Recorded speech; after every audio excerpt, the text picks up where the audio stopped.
Well, everybody, welcome to the next talk. If you guys like my friend, the FBI agent, and his talk, you're in for a treat. This is one of my good buddies, Roop Singh. We've known each other for about, 10 years? 10, 12 years. We first met not in any other realm but friendship. We were doing some self-improvement things, learning about hypnosis and meditation. And aside from what he's about to teach you, he's also one of the meditation gurus of Atlanta. You'll see him in the middle of Atlanta holding huge meditation groups in the middle of a park and getting everybody relaxed and opening up their minds. But one of the things we learned in meditation together was you learn how to become your best self. And he used to work for hotel data, IT, and with his best self, he became one of the blockchain experts of the world. So he delivered a TED Talk in March 2019, Who Owns Your Digital Identity? Blockchain, Unlocking the Identity Revolution. He then followed up with another TED Talk, February 2020, which was featured on TED.com, How Digital Assets Are Changing the Nature of Value. He's a founder and principal of Intuit Factory, a blockchain business strategy consulting and education firm. He designed and teaches executives blockchain strategy for business leaders course. His book, Profits in Chaos, Blockchain Strategy to Sow and Survive Disruption, is about to be released soon. And I just learned yesterday when we were talking after the event that he's just been invited by the Federal Reserve Bank to be the keynote speaker in their Atlanta meeting on October 26th for a lot of the information you're going to learn today. So what I asked him to do as my friend is tell us about blockchain disruption in the medical industry. What do we need to look forward to? So, Roop? Thank you, Art. Thank you for having me. Good afternoon, everybody. I know it is after lunch. Blood sugar drops, everybody's sleepy, so we are going to get the party started here. So if you would, kindly, if you're able to, I would invite you to stand up on your feet. We're going to do a little exercise. No, there'll be no touching involved. So separate yourself. I'm going to demo this, and you will do it with me. So let me demo it first time, and then we'll do it together after that. How does that sound? Fine. Okay, some lukewarm responses. We'll see. So here's how it's going to go. We're going to put our right hands up. We're going to go 1, 2, 3, 4, 5, 6, 7, 8. 1, 2, 3, 4, 5, 6, 7, 8. 1, 2, 3, 4, 5, 6, 7, 8. 1, 2, 3, 4, 5, 6, 7, 8. We're going to count down to 1, 2, 3, 4, 5, 6, 7. 1, 2, 3, 4, 5, 6, 7. You get the point. Now here's the trick. If I don't hear you counting, we have to start right back at the top. I think I have your attention now. All right, here we go. Right hands up. 1, 2, 3, 4, 5, 6, 7, 8. I don't hear you. You have to count. Right hands up. 1, 2, 3, 4, 5, 6, 7, 8. 1, 2, 3, 4, 5, 6, 7, 8. 1, 2, 3, 4, 5, 6, 7, 8. 1, 2, 3, 4, 5, 6, 7, 8. 1, 2, 3, 4, 5, 6, 7. 1, 2, 3, 4, 5, 6, 7. 1, 2, 3, 4, 5, 6, 7. 1, 2, 3, 4, 5, 6, 7. 1, 2, 3, 4, 5, 6. 1, 2, 3, 4, 5, 6. 1, 2, 3, 4, 5, 6. 1, 2, 3, 4, 5, 6. 1, 2, 3, 4, 5. 1, 2, 3, 4, 5. 1, 2, 3, 4, 5. 1, 2, 3, 4, 5. 1, 2, 3, 4. 1, 2, 3, 4. 1, 2, 3, 4. 1, 2, 3, 4. 1, 2, 3. 1, 2, 3. 1, 2, 3. 1, 2, 3. 1, 2. 1, 2. 1, 2. 1, 2. 1, 1, 1, 1. Woo! Welcome back. You may have your seats now. Let's get this party started.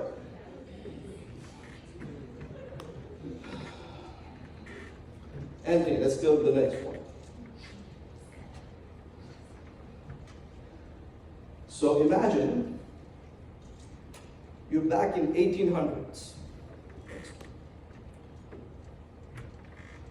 Around 1860s, it's a time of civil unrest in America. The gold rush is on, the Mormon exodus is on. Settlers are moving from one end of the country to the other. California has just been recognized as a state. During that time, for mail, for physical paper mail, to go from one coast of America to the other, used to take 25 days in horse-ridden buggies. Remember those horses and buggies? Horse-ridden buggies, 25 days. From New York to California. An entrepreneur said, this needs to change. He designed what he called the Pony Express. It was a series of riders, on ponies, about 100 to 150 miles per pony, about 200 stops from New York to San Francisco. They would go through arid, rough terrain. And they would arrive in California with a satchel of mail. They reduced the time from 25 days to 10 days. From 25 days to 10 days. Around the same time, in 1860, Congress had passed a law to set up telegraph poles, intercontinental telegraph poles. In 1862, on October 23rd, the first message on the telegraph was sent from one coast to the other. 2 days later, the Pony Express was shut down, made obsolete, disrupted. In about that time's money, $200,000 were lost. And the speed of transferring a message from one end of the United States to the other came down to a few seconds. Disruption. Making the current model obsolete. That is the technology way. Next. So you all are doctors, medical professionals, yeah? Let me ask you a simple question. Who owns a human's mind, yours? Who owns a human's DNA? Who has ownership of it? Who owns the design of my iris? Who owns the print of my fingers? Or yours, for that matter? Who has authority over it? Who can use it? For what purpose? And with whose consent? Do we have answers? Now here's the next question. Who should own it? The government? You? Meaning you, the individual, or the doctor, or the hospital? Who should own it? Who has the right and who has the authority? Yes, sir? Individual. You say individual. So, you would have guessed this by now. I am not a physician. I'm not that smart. Neither am I that dedicated or studious. And you're wondering probably, what is this guy with a turban and a beard telling us in full fall colors in my face? I don't know if I want to believe him. That's okay. You don't need to believe me. Because your belief doesn't matter. Meaning what you believe may not be what is happening in the world. Next. One more time. So just to get a sense of this room, on a scale of 1 to 5, 1 being beginner and 5 being the expert, how well do you understand blockchain as a technology? And most of you are like, well, what is blockchain? I understand that. We'll get to that part. So just a raise of hands, let's say 1 to 3 on a scale of 5. Okay? And 4 to 5 on a scale of 5. Okay? I got 2 people. Wonderful. Next, please. Next. So same or similar question, same scale of 1 to 5. How well do you understand blockchain as a strategy? You're like, well, I didn't get the first part, so this is kind of... Okay, you get the point of the question, right? Moving on, next. So in this lecture, we will talk about how disruption happens, the technology way, how models, existing models, current state, current world is made obsolete in the snap of a button. We'll talk about what is blockchain, because most of you came here for that. Then we'll talk about these things called cryptocurrencies and crypto assets, things you most relate with blockchain. You think blockchain is equal to Bitcoin or Ethereum or any such cryptocurrency you may have heard of, or your friends or family or kids may have been bugging you about. Then we'll talk about, when does blockchain make sense? When you think about use cases of this foundational technology within the healthcare space, how should you evaluate them? How should you determine which is a good use case, which is a not good use case? How do you go about doing that?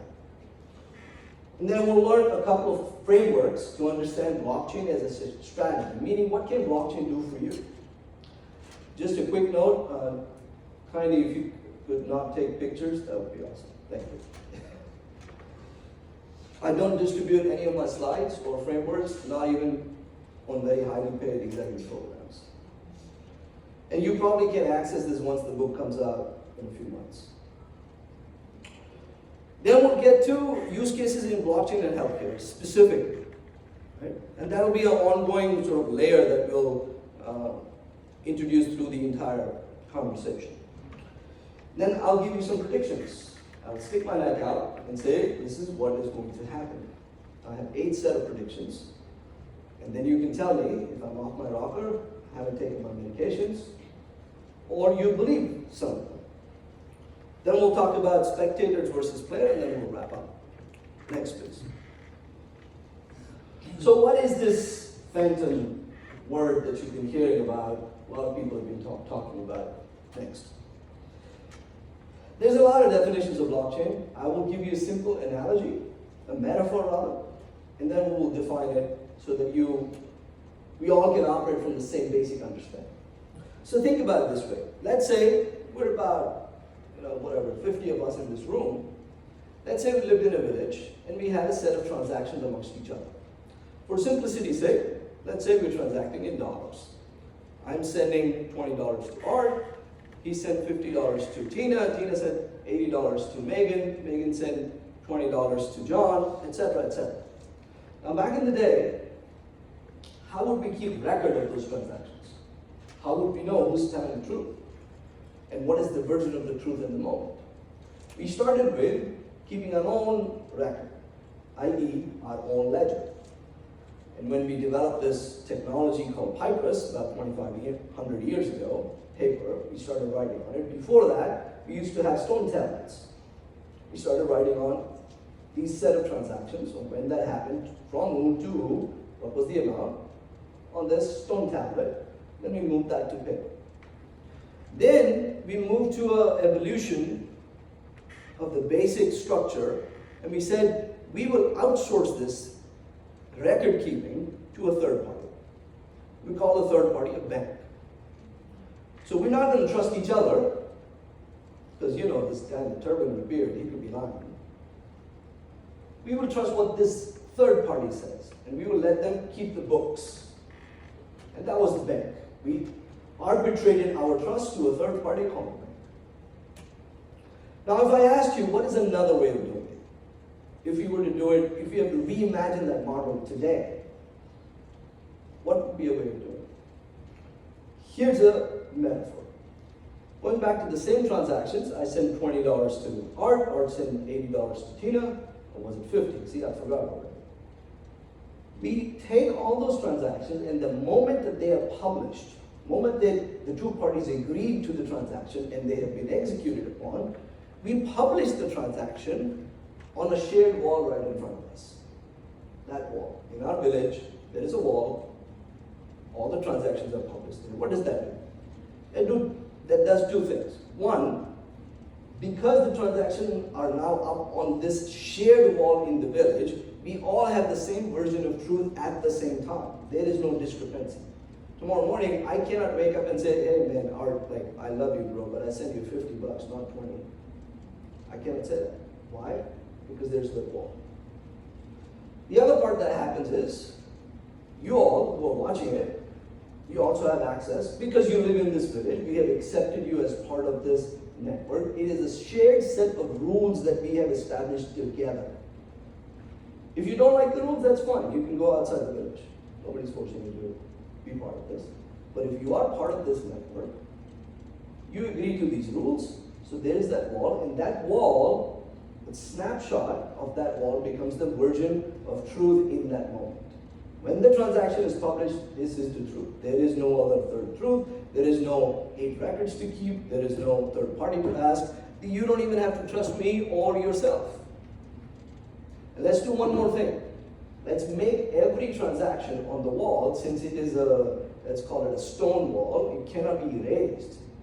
We use the word immutable. It cannot be changed, altered, or erased in any manner. It is immutable. So what that means is, let's say 10 years go by, we continue this, we need to keep adding walls. But we could go back 10 years ago and look at what the version of truth was at that time. And we can trust that. So, metaphorically, that is the blockchain. What is blockchain then? A cryptographically secured, distributed ledger with a shared state. Now this is the technical definition, let's parse this real quick. What does cryptographically secured mean here? I don't know how many of you are familiar with the word cryptography, but think of this as advanced math, where people who are not in this village cannot come and alter, change, or even read the transactions. We have secured them using cryptography. And it has a shared state. Shared meaning, it's a shared wall. Now here's the technical distinction. We still maintain this record, or this set of records, at various locations. It is not at a centralized location. That is why the word distributed. So, next please. So when we talk about blockchain, it essentially is, next. It essentially is distributed computing. Next please. Distributed computing has been around for about 30, 40 years, since the advent of the internet. Internet was the original incarnation of what we call distributed computing. It is a network. It's a connection between computers. And then encryption, or more specifically, military-grade encryption.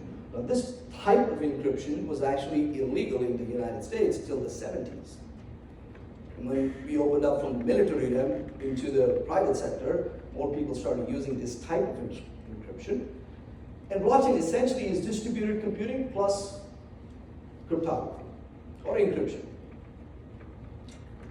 So now that that is clear, let's look at what could we do with it, right? Next, please.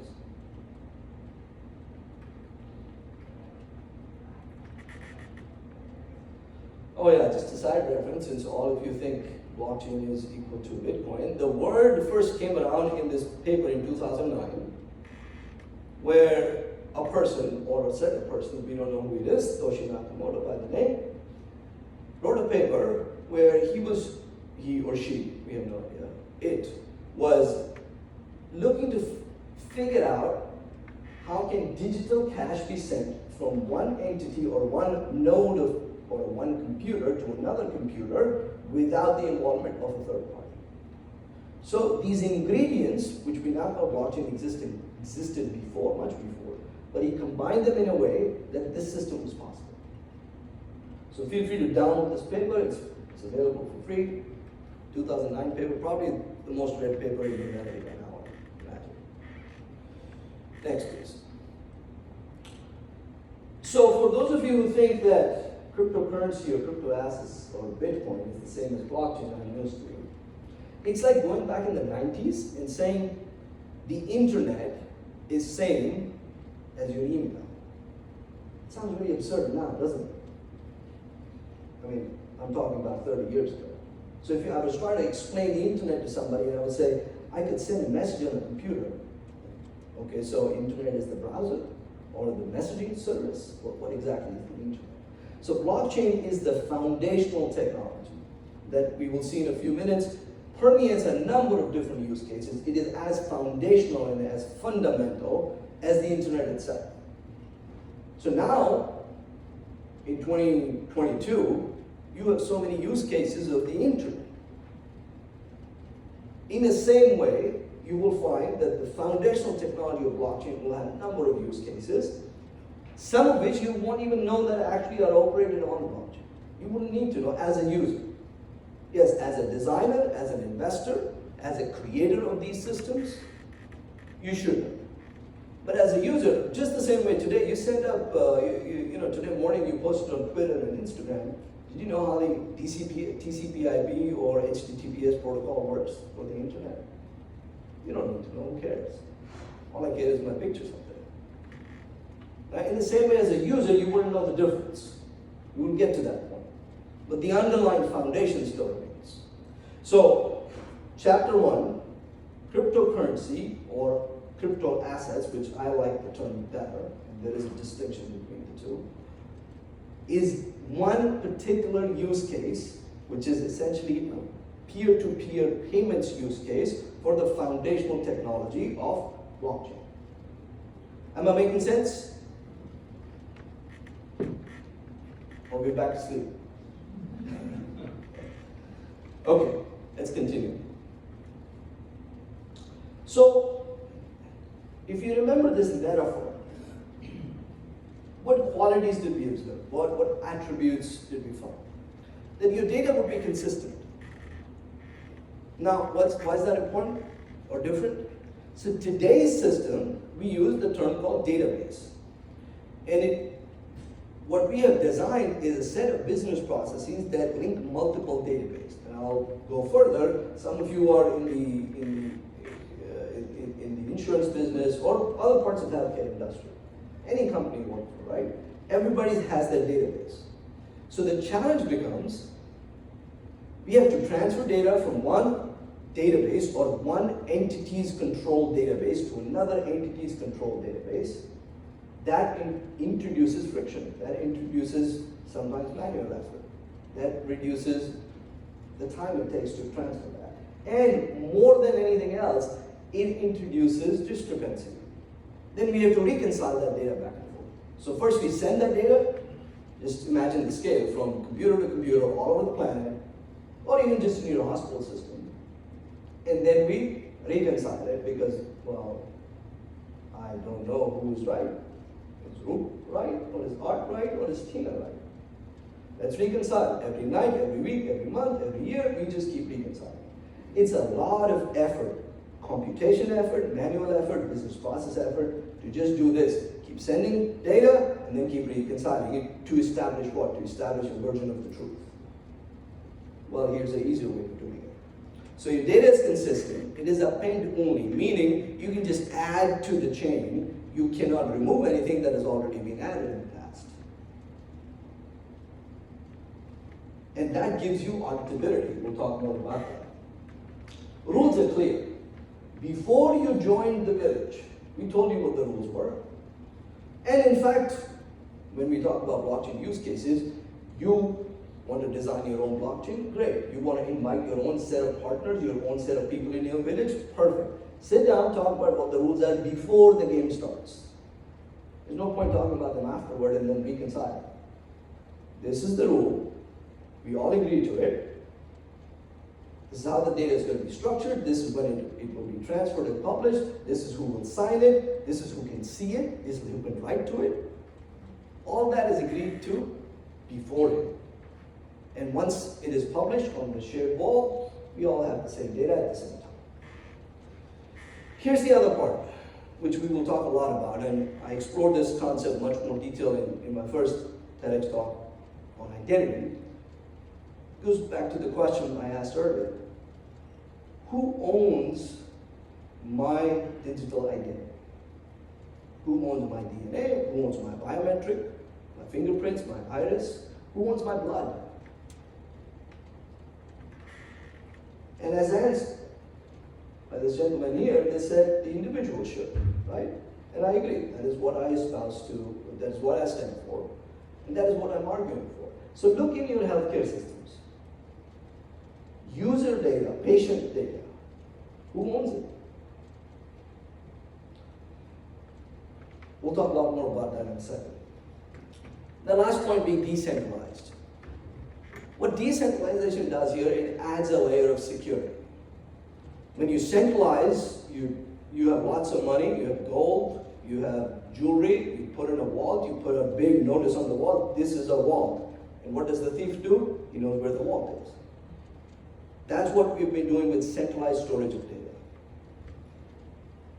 Look at the hack at Equifax, Target. I mean, I've lost count. Quest Diagnostic, so on and so forth. Every month there is a new one. Since I did the TED Talk one on identity in 2019, there's been like 18 other hacks since then. It does not end, and it will not end. That is a cat and mouse game, as you've heard from other speakers. The only thing that will prevent that is to change the entire model itself. You have to make the current model obsolete. Cannot store stuff in a central place. Even so, some of you would argue, well, wait, group, we're technologically quite advanced. We have heard of this thing called the cloud. Yeah, we've been talking about the cloud for 20 years. It's still under adoption. Cloud is the next evolution of the so-called centralized data storage. Fair enough. But even cloud's not secure these days. What gives?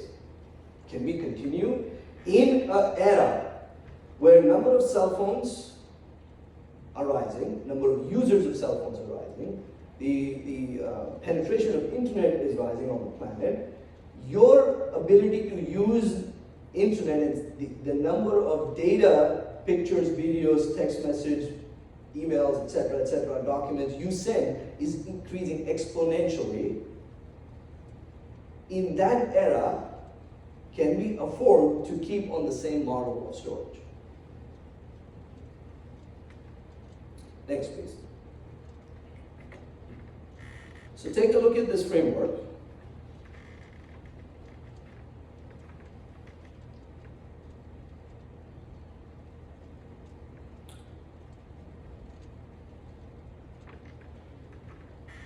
Blockchain is a foundational technology with multiple categories or types of use cases. Now, the reason I put this here is one, for you to understand that cryptocurrency is just one use case. That's the typical understanding because we read that in media. The other part is, I would like for you to think about use cases in your industry, in healthcare.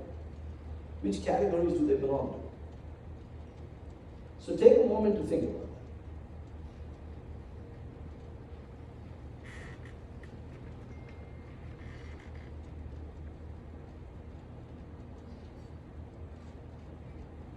Moving on.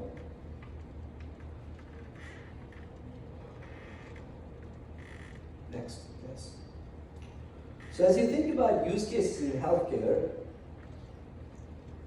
what should you be thinking about? Meaning, how do you even determine, is this a good or valid use case for blockchain or not? So when blockchain became really popular in the media about 2016, 17, we had the other problem. We had the problem of everybody getting so evangelist and enthusiastic about it, they thought blockchain would solve everything, which is not true. I don't believe that. So what can it do? It has a limited set of abilities and qualities, and it can solve for certain things very well. How do you evaluate the validity of a blockchain use case? Next, please. We'll go through a model here. Top 8 principles or reasons when blockchain makes sense. Next. You've heard some of them.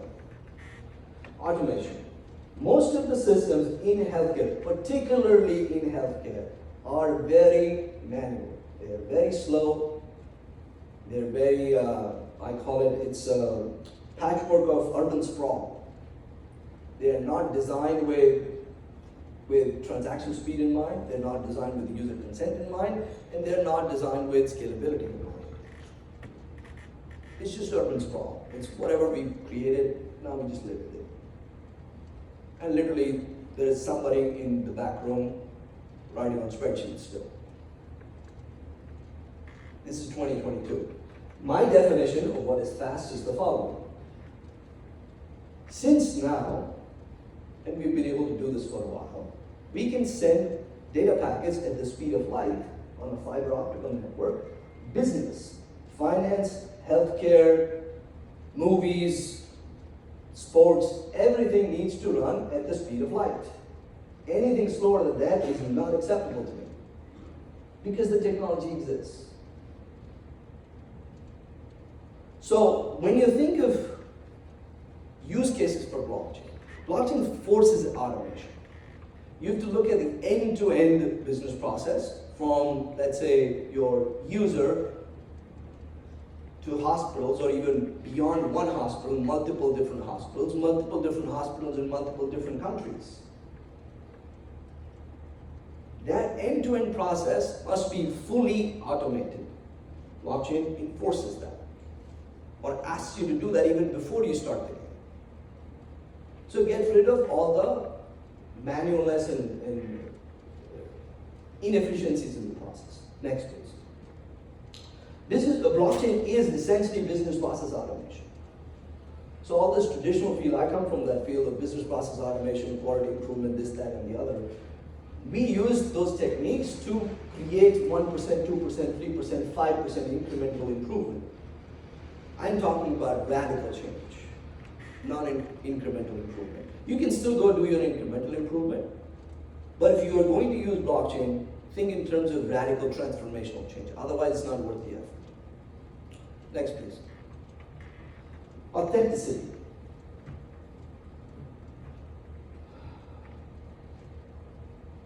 Let's say that there is a painting. Let's call that a painting on the wall. Let's say that is a Picasso or a Van Gogh painting. Well, how do I know that? Okay, I can get an expert, a human, who has studied these and can come certify this painting as a true Picasso. Let's say I want to sell it now. Can I do that? In a seamless, authentic way. Today, most assets cannot be proven to be authentic. At least not at the speed of light. So what blockchain does, once you put the data on the chain, once you verify it for the initial one-time effort, once it's on the chain, you can trust that it is going to be authentic. Why? Because it is immutable. Nobody has the rights, authority, or ownership to change it. Next, please. What this gives us is immutability, ability to audit, go back, and provenance. Provenance essentially means where did this asset come from? So let's take a different type of example. You all eat fish. You know where the fish you ate at the restaurant last evening was caught. What was the temperature it was caught? What type of fish it is? What chemicals were used in that fish in the growing of that fish? Should you know that? As a consumer, do you have a right to know that? Now let's take another step. Organic produce. You go to the grocery store, you buy anything labeled organic. How do you know it is organic? You see some labels, ABC certification. Okay, how do you know that they actually did that? Can you scan a barcode and tell me where the spinach was born? How long did the gestation period take? What was the temperature in the 3 months that it was growing? Provenance. Next, please. Decentralization. We've talked about it quite a bit. So now you know. Next, please. Store it one place, you make it a target. Decentralize it. Imagine I'm storing a book. It's just a simple PDF book, right? Let's say a thief comes and gets the book, and it is not encrypted, it is in a central place, the thief can read all the contents of the book. If I decentralized it, took the same book, and tore it into 1,000,000 pieces, and stored each one of those 1,000,000 pieces at a different location, which only a software knows when it wants to put the book back together, it can. But in terms of storage, even if the thief gets one part of the book or 8 parts of that 1,000,000 parts, all the thief has is the 8 parts. Decentralization. Next. This is my favorite part. Disintermediation. So I'm going to make a statement that might make you uncomfortable if I haven't made that already. Next. In healthcare, there are a lot of middlemen. There are a lot of middle layers that add zero value. Nothing. Nada. When you start your own blockchain, when you gather your own village, your own set of partners, you get to decide who adds value and who doesn't. And by the way, if the value add is just verifying data, that is no value add for us. If the value add is just notarizing some information, that is no value add for us. I believe the reason cost of healthcare is high or substantially high in the United States is because there are so many middlemen that do not add any value. They don't need to be there. And I know a lot of startups who are looking to disrupt healthcare, including companies like Amazon and Google, are going to do exactly that. They're just going to take out the middleman. And they'll use an underlying technology, such as blockchain, in order to do so. They will invite only the entities that they believe truly add value, and they will be the only ones doing business in the village. Next, please. Proof of ownership. Next. Who owns this land? Who owns this building we're standing in? How do you know? There's some county office down the road that keeps a record, right? Where is the record kept? In some hall database. Or if you were in some other countries, it's in some dusty warehouse on a piece of paper. All you need to do is scratch Tom Smith's name and put my name, and now I am the owner of this land. And that type of fraud happens all the time. Now think about titles, any kind of titles. Titles of land, building, titles of your car, titles of your boat, titles of your airplane, titles of your yacht, titles of your phones. Who owns the phone? How do we know? Titles of the diamonds you own. Title of any asset. How do we prove authentically that so-and-so is the owner? And then when the time comes to sell this asset, can we transfer its security to the next owner and still maintain that record? We depend on third parties, and I'm not taking the ability of the government to do so. The question is, which technology are we using? What is the underlying storage and transfer mechanism? Title of your driver's license, or your, for that matter, this will hit home, your medical license. How do we know that you are the owner of this medical license? You go to the board, right? How does the board know? They go look in the database, right? What if I change the database? Next. Proof of authorship. Whose idea is it? Next, please. Whose idea is it? Whose song is it? Whose video is it? Whose movie is it? And who says that this is your video? How do we establish that on a first principles, basic, fundamental standpoint? Let's create all the intellectual property, put it on a chain, and now we know where it originated from, when did it originate, and how did it transfer. Next, please. This goes, by the way, for patents, something you guys love. So, just to cut the long story short, there are a number of companies, including IBM, that are developing a blockchain-based system for patents. All patents would be on a blockchain-based system. The current system doesn't work. Next. At the end, what we're talking about is transparency. What does that mean? To be able to see through, to be able to audit, verify. By the authorized parties, I'm not saying everybody needs to have the ability to do so, but at least the ones that are authorized need to do so, or to keep me honest in time. Yeah. Next, please. All of this leads to trust. So think of, when you think of use cases, think of where is the lack of trust, and how can blockchain enable such a trust? Where are we broken? Trust, next, in an increasingly automated world. Trust beyond humans, trust between machines, between IoT sensors, between your car and your fridge and your airplane and your doctor. Next, please. So just as that summary, here's the framework to understand when does blockchain make sense. So as you've been thinking of use cases within healthcare. Let's look at that next. I think, not sure. Let's see. Next, please. Blockchain is not just merely a technology, it's a strategy. Next, please. Here's a view for you.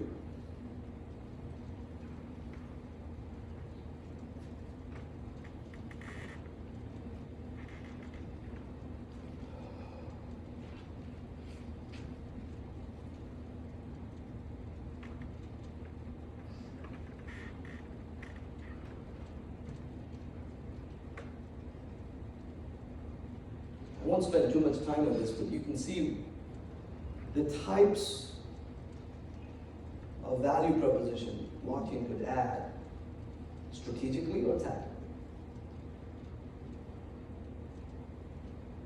Let me rephrase that. The type of value proposition blockchain is adding, this is not something that's going to happen in the future, it is happening today. Next, please.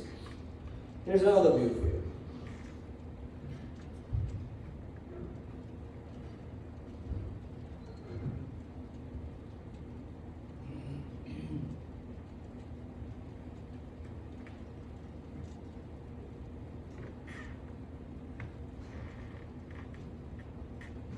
Next, please. So blockchain alone is not enough. Meaning what? Meaning all the problems that we have to solve for, blockchain alone is not going to solve. What you see there is a base, a foundation of decentralized blockchain-based platforms to share data. But then other technologies need to be part of that tech stack in order to solve those problems. And this is to also remember that a lot of blockchain enthusiasts and evangelists will try to convince you that blockchain can solve all the problems. It doesn't. It does what it does. And then you have to use AI, you have to use business intelligence, you have to use virtual and augmented reality, you have to use smart contracts to solve all the problems. Next, please. So the landscape we're going to now, we started with an internet of information back about, 30, 40 years now. Then we evolved to an internet of agreements via business processes connected through disparate database systems. What we are moving to is the internet of value. And why do I call it value? Because now you'll be able to securely transfer assets on the internet at the speed of light. Assets could be anything. Asset could be your credentials. Asset could be your title. Asset could be monetary assets that you may own, like your bonds and stocks. Asset could be your DNA. Asset could be anything. Evolving to a paradigm of internet of value. And that is the value proposition of blockchain. Next, please. So let's look at use cases in healthcare.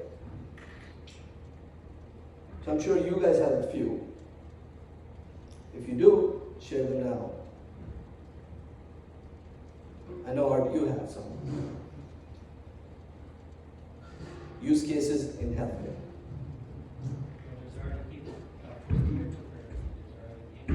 Right.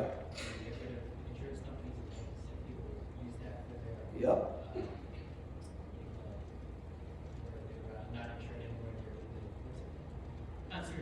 Yeah. Yeah. Well, those are some interesting use cases. Next, let's look at a few. Credentials of a provider, be it you, the doctors, or physician assistants, or nurses. This is beyond just healthcare, actually. This is all education. We go to schools, we get degrees. How do we know somebody got the degree? We have a paper to prove it, right? So credentialing and the ability to verify those credentials at the speed of light. That's a use case. And if you notice in the healthcare space, just to verify credentials sometimes takes 60 to 90 days, especially if you move from state to state or institution to institution. Why is that? But that's a manually created obstacle for no apparent reason. Because somebody wanted it to be slow. We couldn't have it too fast. Supply chain of drugs. Counterfeit drugs are a huge problem, particularly in the developing world. Maybe not so much here. But even here, the expiry of drugs, when they're sitting in warehouses, and how drugs change hands from, let's say, the manufacturer to the wholesaler to the retailer, etc., etc. How can we track that? Blockchain is the authentic or authenticated way of tracking pharmaceuticals. So we've been through 2 or 3 years of vaccination now, right? How have we stored that vaccination record? Which technology have we used? When I went to get mine, I was just flabbergasted to receive a technology designed 2,500 years ago called papyrus. Gave me a paper, and somebody wrote, and in fact they wrote my name wrong, and I said, well, this is not the right spelling, this is scratched it. I wrote it again. That's my vaccination record. Do you think we should probably think of some other ways to store it in 2022? I mean, just a thought, Talking about insurance, there's a number of use cases for blockchain within the realm of insurance, but just talking about health insurance, prior authorization and attestation of that authorization takes a long time. And by long time, I mean 3 days, 4 days, 5 days. No need for all that. Could easily be automated, especially for simple cases, meaning that it is not very complex to understand what the authorization has been asked for. Then, looking at the entire life cycle of the claim. Today, that process is arduous. And it is arduous by design. And I don't know, maybe some of you are part of that design in the insurance healthcare space. It suits you to have a process as inefficient as possible. Yeah, I said it.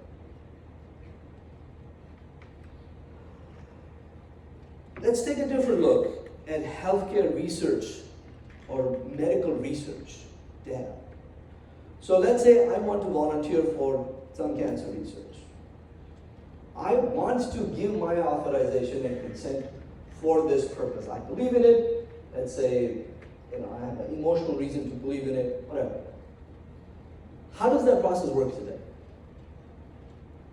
In the future, what will happen is users will be able to give consent on software, not on paper. They will be compensated for use of their data, not just the first acquisition of it, which is what happens today. Notice the difference. The first acquisition of data, you do research on me, okay, great. Or I give you my DNA, go use it in some database. Maybe you give me some money for the first acquisition. But you don't give me money every time somebody uses it, do you?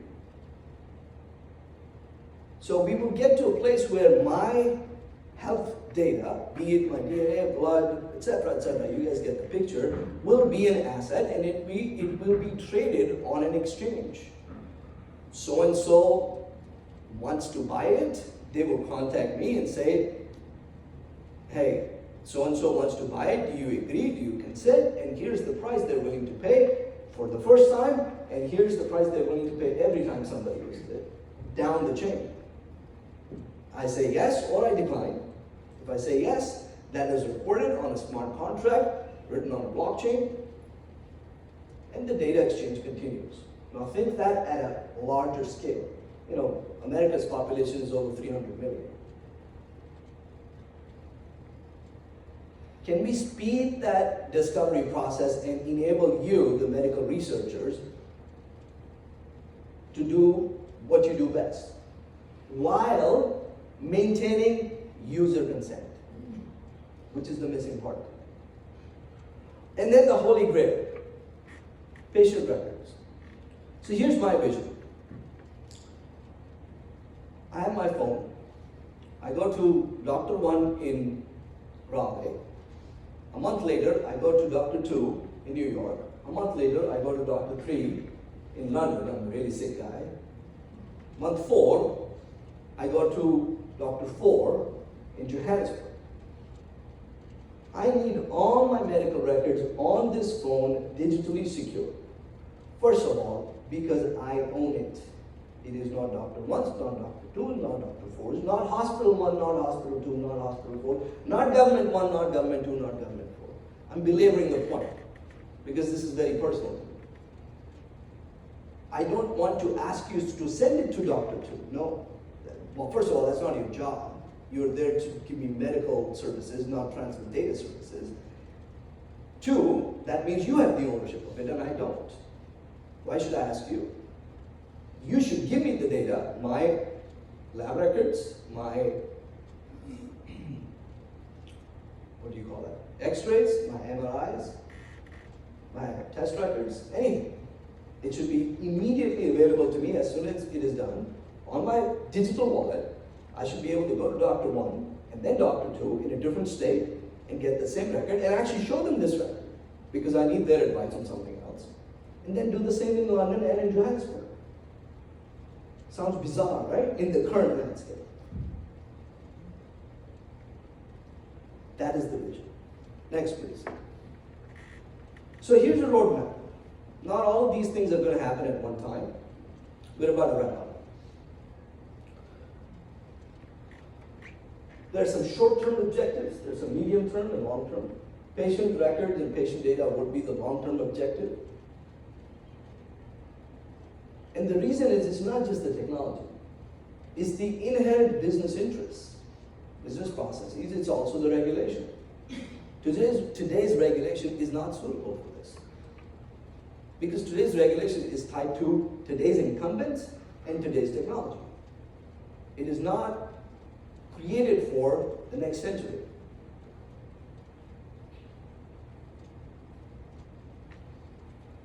Here's a roadmap.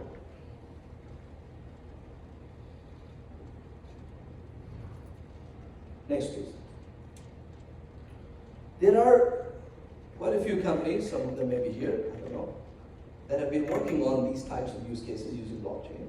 They have not only done proof of studies, but they have actually used the system with users and proven how scalable it can be. How many transactions can it take?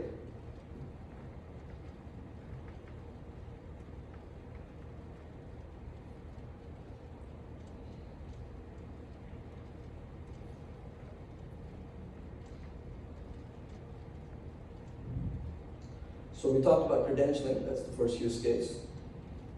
The second one is providing providers information that the insurance company needs to provide. So you as the provider move from one place to another, the insurance database doesn't get updated.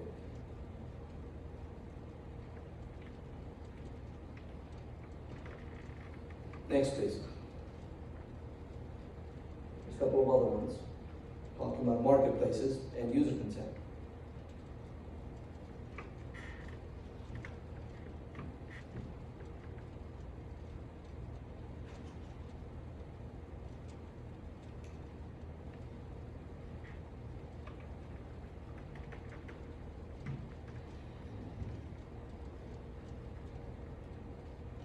Next, please. So we're down to predictions. You ready for that? Have I bothered you enough? Have I shook you? What's the word? Have I shaken you enough? And these predictions are not particularly to healthcare, but I'll try to layer those in. Payments. All trade and retail payments are executed on smart contracts and blockchain-based payment infrastructure. The infrastructure we have today is what we call Web 2.0. Eventually, it will be all blockchain-based, digital assets. Everything that you see that is physical in this world will eventually be, and is about to become very soon, fully virtual. What I mean by that is everything that is physical, including us, will have a digital twin. So my hologram is an asset. So let's say somebody created my hologram. And they said, no, wait.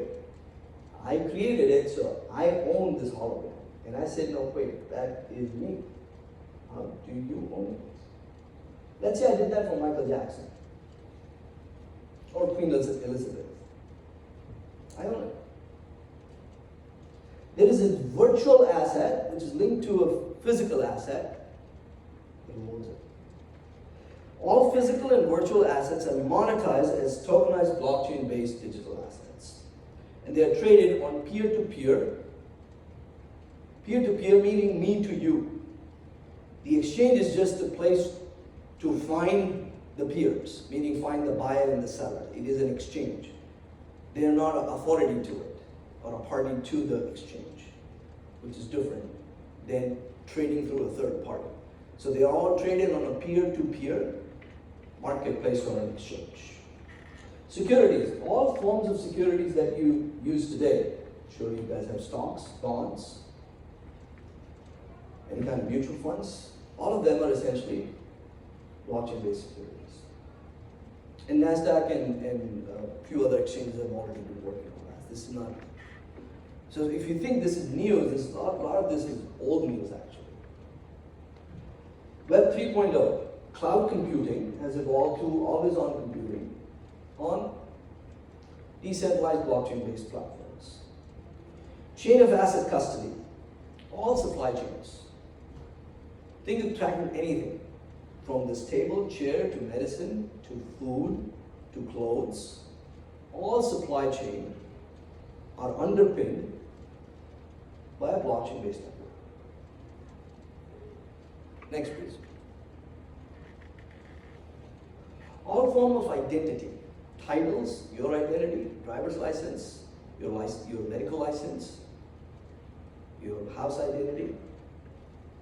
All forms of titles are stored using blockchain with data sovereignty, meaning users have more control and consent over who to share this information with and how to recall that authority as well. Architecture of money is changing. We are now talking about central bank digital currencies. We're talking about stable currencies for the internet. Essentially, the way money is constructed, literally, designed, so to say, and transacted, that architecture behind it is changing. And we will live in an environment where we will have money for the internet, truly, in the sense of the word, which can be transferred at the speed of light. Because today it does not. It goes from bank to bank, and it takes a while for them to reconcile. Especially on trade finance payment, it takes a longer while, sometimes about a month. And then decentralized finance. We didn't get much into that. The idea being there are new players in the game now. All the financial players that you have heard of through the generations in the United States, all the big banks in the United States, there's a new set of players who want to play with a different set of rules. And all of that is happening on crypto or blockchain-based networks. So if I have to add the healthcare predictions, just to summarize, all patient record is owned on digital wallets, which are secured through blockchain, and user has the authority to share it with who they want and recall or redact that sharing whenever they want. Medical research data is traded on blockchain-based digital asset exchanges. Those would be the two main ones in my mind in the healthcare space. And yes, the supply chain for pharmaceuticals. I think that's very relevant in a lot of other countries outside of the United States. Next, please. So, do you think I haven't taken my medicines today? You think I'm crazy? It's okay, a lot of people do. Or do you think some of these will come true? Or most of these will come true? I'll let you be the judge for that. Next, please. The question for you is the following, as we wrap up. Are you going to be a spectator, watching this game, these plays being made on the field, watching them on your television screens, on your phone screens, listening to some guy on stage? Or Are you going to be a player? Are you going to create this new reality?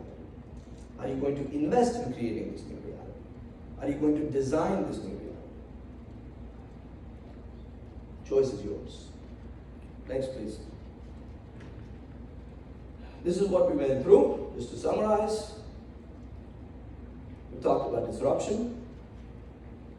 We talked about what is blockchain. We talked about distinction between cryptocurrencies, crypto assets, and blockchain. We've talked about a framework, when does blockchain make sense to use, what principles to look for. And then we looked at frameworks of what can blockchain do for you strategically and tactically. Then we looked at use cases for blockchain in the healthcare space. And then you heard some crazy outlandish predictions. And then I asked you, do you want to be spectators or do you want to be players? Next, please. My book is about to come out soon. I've been working on it for 4 years, so God help me to finish it. Don't ask me when. But if you're interested, you can go to profitsinchaos.com and sign up for discounts and early release notice.